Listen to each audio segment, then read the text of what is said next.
Yo les amis, j'espère que vous allez tous très bien. Très content de vous retrouver dans cette nouvelle vidéo. Une vidéo un peu spéciale pour moi parce que je vais parler de mon club du FC Barcelone. On va parler un peu de Mercato si j'étais le directeur sportif et le coach du Barça. Qu'est-ce que je ferais pour renforcer l'effectif pour cette saison 2025-2026. Et avant de rentrer dans le vif du sujet, je tiens à préciser que les pistes que je vais vous donner, ce sont des pistes qui pourraient se faire dans un monde où le Barça n'a pas ses problèmes financiers, ses problèmes d'inscription en Liga et tout ça. C'est-à-dire dans un monde parfait. Et j'espère que ça va vous plaire. Et si c'est le cas, n'hésitez pas à liker, à commenter, à donner vos avis dans les commentaires. Et du coup, on va commencer maintenant. Pour le moment, voici l'effectif global du Barça à l'heure où j'enregistre cette vidéo. On a 4 gardiens de but avec Ter Stegen, Chesney, le nouveau, Juan Garcia et Iñaki Peña, qu'on n'a pas encore trouvé de solution. Et la ligne défensive, on a deux latéraux, Koundé et Hector Ford. Les défenseurs sont trop droitiers avec Koubarsi, Aroro, Eric Garcia et Christensen. Défenseur central gaucher, Inigo, Baldé et Martin. Et au milieu, c'est peut-être le plus fourni en qualité et en quantité, malgré la présence de Roméo. Mais on a encore Cassato, De Jong, qui est encore en train de discuter de son renouvellement de contrat. Et on a aussi Bernal, qui est de retour de sa blessure au ligament croisé. On espère qu'il sera présent cette saison, car je pense que avant sa blessure la saison dernière, il a été très intéressant dans ce entrejeu barcelonais. Et on a bien sûr Pedri, notre maître à jouer, et Gavi, Olmo. Et sur les côtés, on a bien sûr Yamal, qui a renouvelé son contrat hier avec l'obtention du numéro mythique, le numéro 10. Et devant, on a Lewandowski en tant que en tant que seul vrai numéro 9, un attaquant buteur. Et on peut mettre aussi Ferran Torres dans cette catégorie-là. Et pourquoi j'ai mis en dessous en jaune? Parce que il est toujours là, malgré son prêt à Monaco.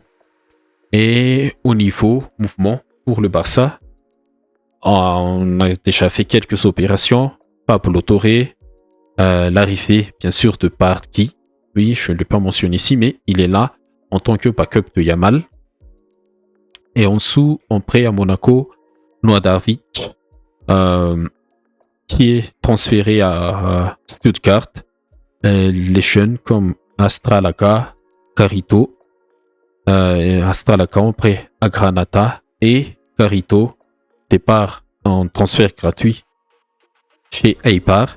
Et bien sûr, on a enregistré l'arrivée de Juan Garcia, Clément Lenglet, l'arrivée de Juan Garcia, désolé, et le départ de Clément Lenglet et de Alex Fallé à Como. Bon, bien sûr, l'effectif, si on regarde comme ça, elle est fournie, mais je pense que elle ne peut pas être compétitif sur tous les plans en championnat, surtout en Ligue des Champions. Et il faut surtout quelques ajustements, quelques ajouts. Et je vais vous maintenant parler de mes pistes de recrues, des joueurs qu'il faut recruter. Et bien sûr, je reprécise que ces pistes sont des pistes où le Barça n'a pas de problème financier. Mais on connaît bien sûr ces problèmes financiers en ce moment qui ne sont pas toujours réglés à 100%. Bon,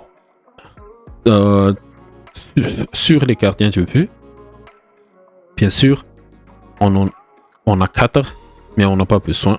On n'aura besoin que de 2 ou de 3 maximum. Et le plus grand problème, c'est Ter Stegen. Mais d'après les dernières nouvelles que j'ai lues en préparant cette vidéo, l'Allemand a repris l'entraînement, mais il a des grosses douleurs au dos et il pourrait être opéré dans les prochains jours. Et si ça se fait, c'est peut-être un minimum de bénéfices pour le Barça pour enregistrer peut-être Juan Garcia et Chesney. Mais si côté gardien, si on a acheté Juan Garcia, c'est pour qu'il soit titulaire. Donc ce sera le numéro 1. Et Chesney, bien sûr, d'après ce qu'il a montré la saison dernière, c'est un backup très très très pertinent. Et bien sûr, Ter Stegen sera le numéro 3. Et Peña, il sera bien sûr out. Désolé pour lui, mais c'est comme ça. Il est out. Voilà. Et on aura Garcia en numéro 1. On attend son inscription officielle. Et Chesney en 2. Et Ter Stegen en 3. Et bien sûr, Ter Stegen, si l'opération est confirmée, il sera absent au moins 4 mois d'après les dernières infos. Sur le poste de latéral droit, là, il y a beaucoup à faire parce que Hector Ford, c'est pas vraiment fort, bien sûr. Koundé, il a presque joué tous les matchs avant de se blesser juste avant la fin, le dernier rush de la saison dernière. Mais si on a, bien sûr, un arrivé sur le latéral droit, on pourrait faire rejouer Koundé dans l'axe en tant que central droit avec le 4-2-3-1, 4-3-3 dans ses flics. Et bien sûr, Nico aussi qui a besoin de backup, mais si on a un latéral droit, on pourrait jouer avec Koubarsi et Koundé comme ça dans l'axe central, et tous les autres seront des backups avec Aroro, Garcia et Christensen. Et bien sûr, pour un nouveau arrivé, il faut bien sûr libérer de la place. Et je pense que pour moi, le profil qu'il faut aller chercher, c'est le latéral droit. Il est où? Voilà, le latéral droit de Manchester City, prêté à Dortmund en ce moment, Yan Couto. Yan Couto, pour moi, il est intéressant. Et on garde Hector Ford, bien sûr, en backup. Yan Couto. Et Yan Couto, voilà, il est là. Il a joué 20e match en Bundesliga, 35 matchs au total. C'est pas foufou, mais il a pour moi la qualité de jouer dans ce Barça-là. Parce que si on regarde ses stats avancées, c'est pas vraiment foufou, c'est pas vraiment extraordinaire, mais c'est régulier, surtout dans cette catégorie-là. Les passes, il peut vraiment apporter un plus dans le jeu. Il peut se projeter avec Yamal si il arrive. Et bien sûr, il peut amener aussi un jeu au pied de qualité si on se réfère à ses stats avancées. Et c'est pour ça que je dis que Yan Couto, c'est vraiment un profil pas parfait, mais un profil idéal pour ce poste de latéral droit. Et bien sûr, si Yan Couto n'arrive pas, on met toujours Koundé. Et voilà, Koundé, Koubarsi et Inigo. Et le backup de Inigo, ça aussi c'est vraiment important. Un backup gaucher comme lui, parce que Inigo, on l'a renouvelé qu'une année, donc il peut partir libre à la fin de cette saison 2025-2026. Du coup, pour moi, pourquoi ne pas retenter l'aventure avec le jeune Mikhail Faye, le Sénégalais. Oui, il était déjà au Barça, dans l'équipe jeune, mais on ne lui a pas donné la chance de prouver vraiment ce qu'il faut. Et pourquoi ne pas retenter cette aventure? Il est jeune, il n'a que 21 ans. Et même s'il n'a pas beaucoup joué en Ligue 1 du côté de Rennes cette saison, c'est peut-être aussi c'est peut-être un risque, mais pourquoi pas ne prendre un risque avec un jeune joueur qui peut toujours évoluer jusqu'à ses 30 ans ou plus. Mais je pense que c'est un profil intéressant aussi pour le Barça. Un défenseur central 1m83. C'est toujours intéressant.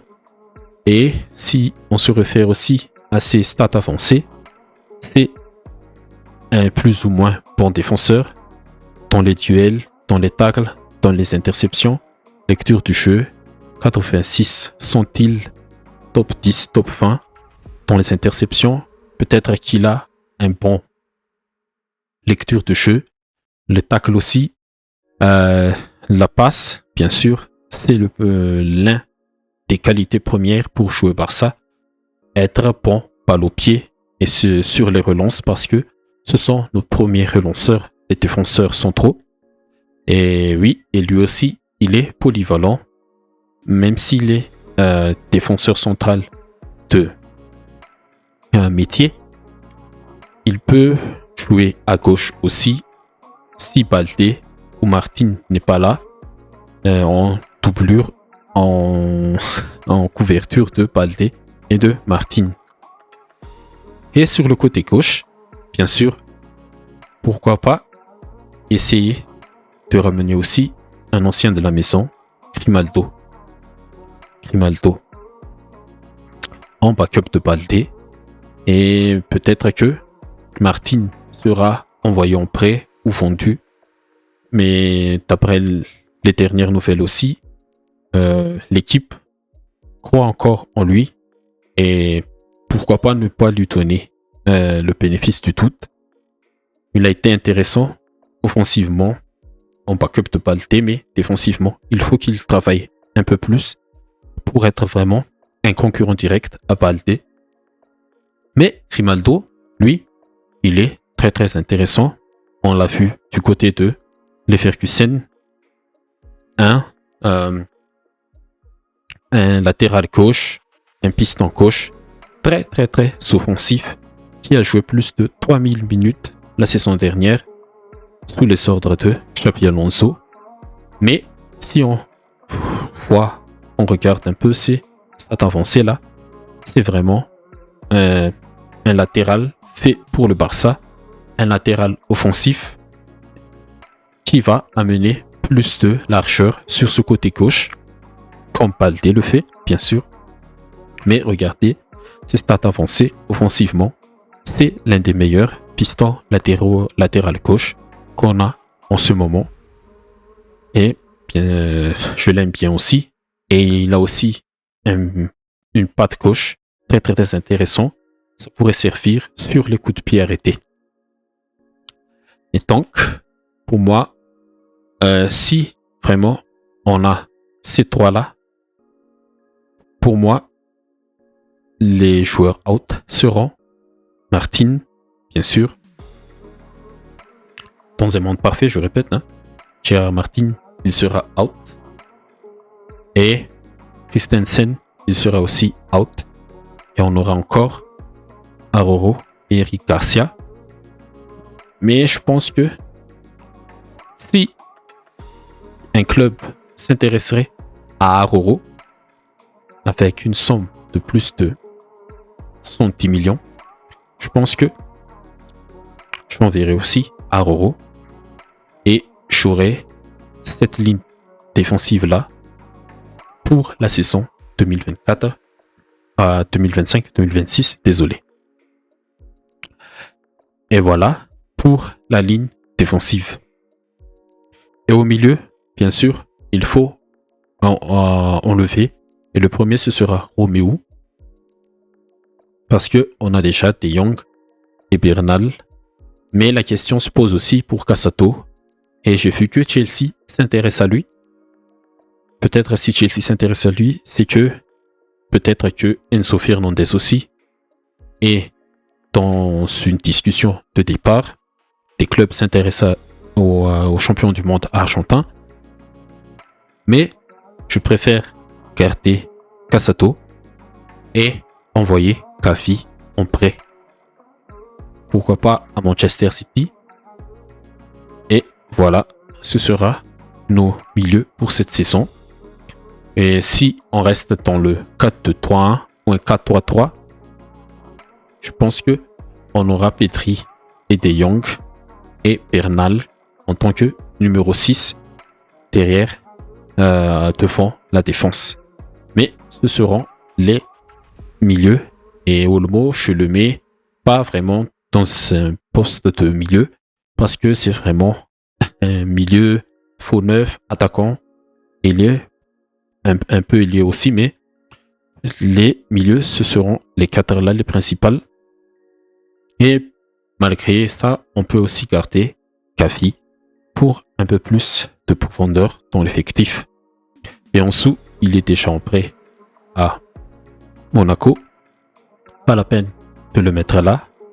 Et Yamal, il a déjà son backup par qui était un joueur intéressant. Intéressant par le pied, dans la percussion, dans la finition. J'espère qu'il aura plus aussi du temps de jeu pour reposer un peu Yamal parce que la saison sera encore très très très longue cette année. Et du coup, le prochain besoin, c'est sur ce côté gauche, le backup Rafinha. Et il y avait déjà des noms qui circulaient. Bien sûr, il y a eu la clim avec Nico Williams. Donc, on va oublier Nico. Mais je vais aussi m'aligner avec les noms qui circulaient déjà. Et ça va commencer, bien sûr, avec... Il est où? Non. Avec Luis Diaz. Profil intéressant. Qui aime courir comme Rafinha. Et avec Luis Diaz, Balde, on aura plus de largeur sur ce côté gauche.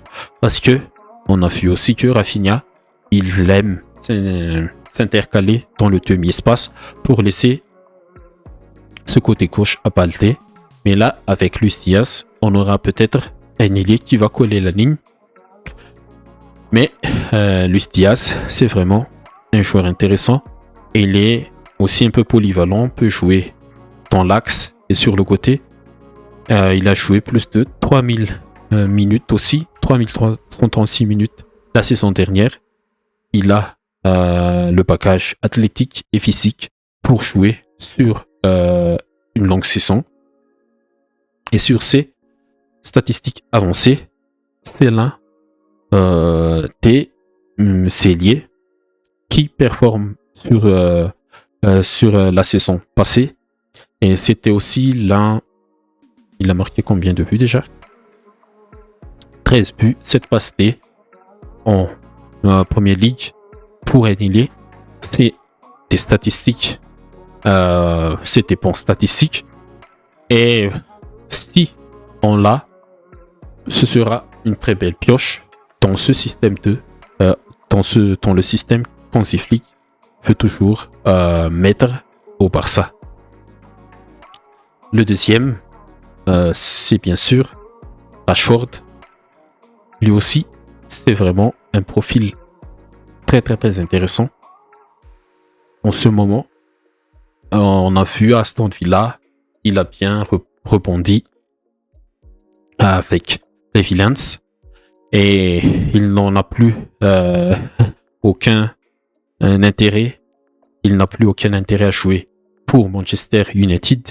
Il l'a dit, il est très intéressé par le Barça. Et l'avantage, si on a Rashford, c'est que c'est vraiment un polyvalent. Il peut jouer à gauche, dans l'axe, à droite. Il en a la capacité.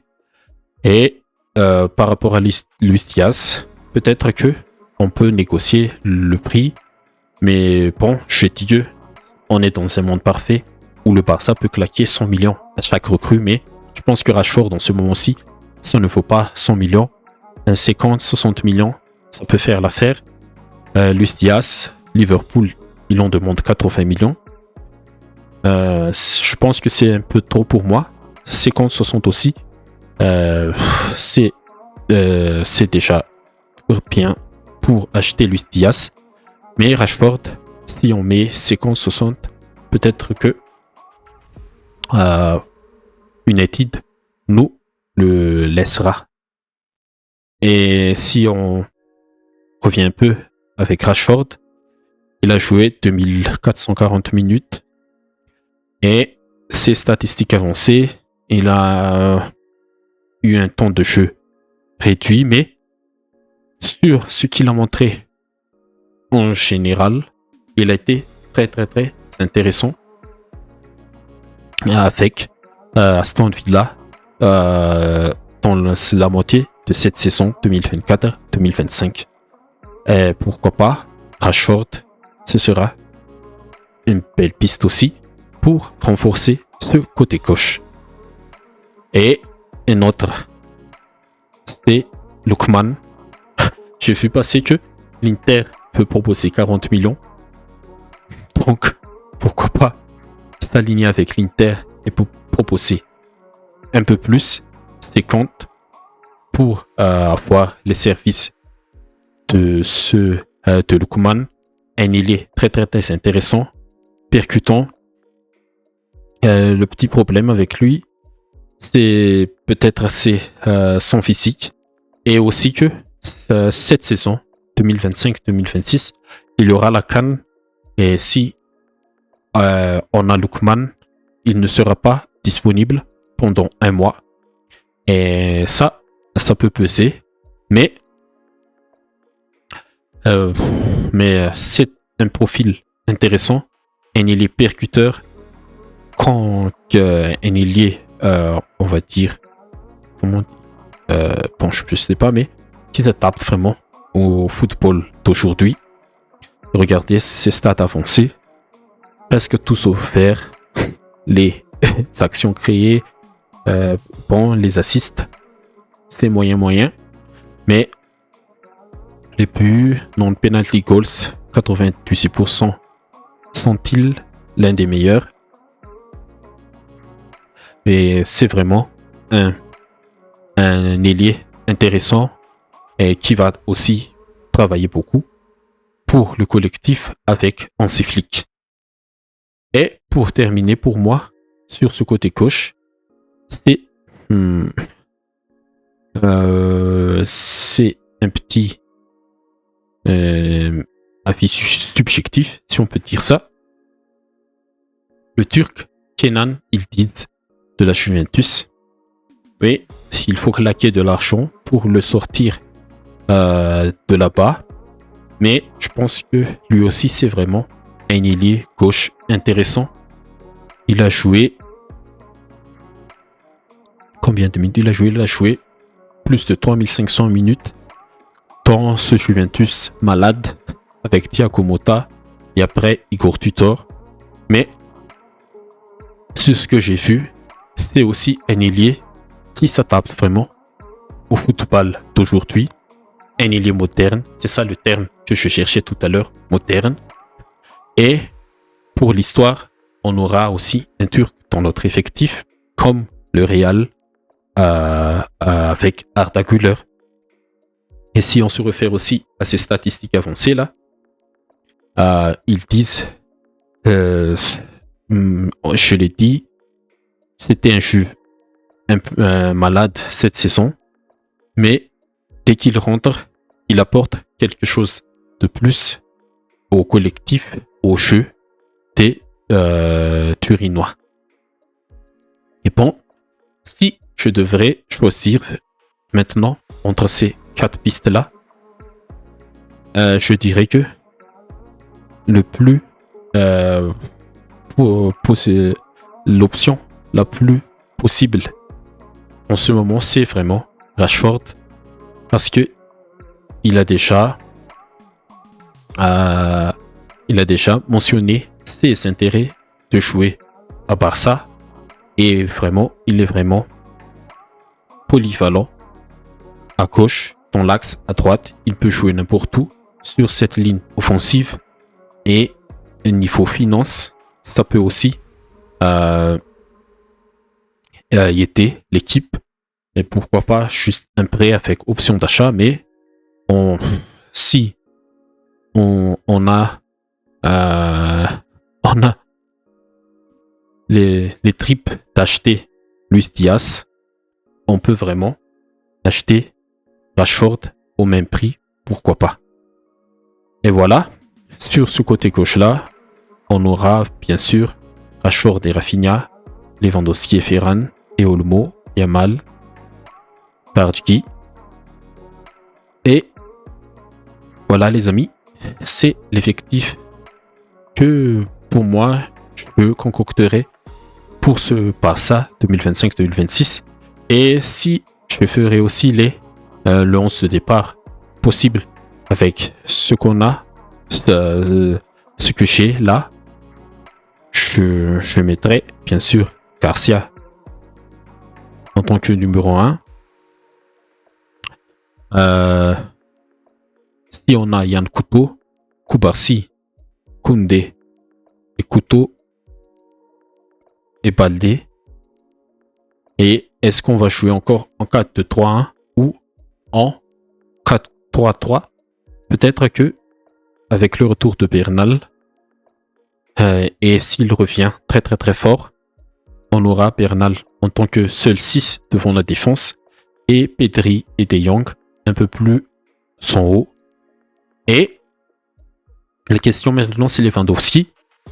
Lewandowski, 37 ans au mois d'août. Je pense qu'il faut peut-être le laisser un peu se reposer. Il ne faut pas l'utiliser en tant que titulaire indiscutable. Et si on arrive à recruter Rashford, on peut mettre Olmo, pourquoi pas, en faux 9, ou bien Rafinha. Il peut aussi jouer en faux 9, Rafinha. Et bien sûr, Rashford à gauche, Yamal à droite. Et bon,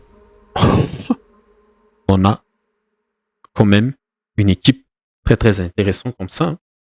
Ouais, on a une équipe très intéressante. Et en backup, bien sûr, on aura Olmo, Lewandowski, Ferran et Rafinha qui peut jouer à la place de Rashford. Et on aura Grimaldo, Inigo. Si on ne recrute pas Faye, je pense que ce sera pas possible. Et ce n'est pas du tout dans les plans du club. Mais c'est moi le directeur sportif et je préférerais avoir Faye. Mais on aura cette équipe-là. Voilà, Ter Stegen et Chesney. Oui, Chesney. Non. Il est où là? Voilà. Ter Stegen et Chesney en backup de Juan Garcia. Mais Ter Stegen, il peut aller au bloc. Et Eric Garcia, Hector Ford, Christensen, voilà, le backup de Koundé. Et au milieu, dans Aurora, on l'a dit que je vais le vendre. Casado, Gavi. Voilà. Et les amis, c'est ça pour moi. L'effectif 2025-2026 du Barça. bien sûr, l'objectif, le premier objectif, c'est d'aller chercher la Ligue des Champions. Cette saison, on était à ça d'une finale, mais bon, faut pas rester sur ce qui s'est passé la saison dernière. Il faut se focaliser sur cette saison, mais avec cet effectif-là, on peut, pourquoi pas, aller jusqu'en finale de la Ligue des Champions, et je l'espère vraiment cette saison. Et voilà. Bon, ok les amis, je pense que j'ai tout dit. Une vidéo presque de 30 minutes, mais j'espère que ça vous aura plu. Et si vous avez encore des pistes à recruter, comment régler ces problèmes financiers du Barça, n'hésitez pas à les dire dans les commentaires. Et je vous dis à la prochaine. Merci.